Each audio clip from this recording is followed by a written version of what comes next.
دنیا کے کسی بھی جگہ پہ کوئی نہ کوئی بھوکا سو رہا ہوتا ہے، لیکن واحد ایک ایسی جگہ ہے جہاں پہ کوئی بھی بھوکا نہیں سوتا، اور اس جگہ کا نام ہے کربلا۔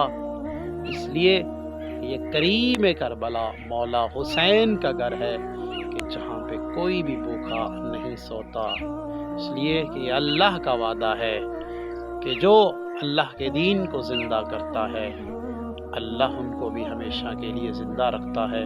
اور کریم اہل بیت مولا حسین علیہ السلام کی نگری وہ ایسی نگری ہے جہاں پہ کوئی بھوکا نہیں سوتا۔ اللہم صلی علی محمد و آل محمد۔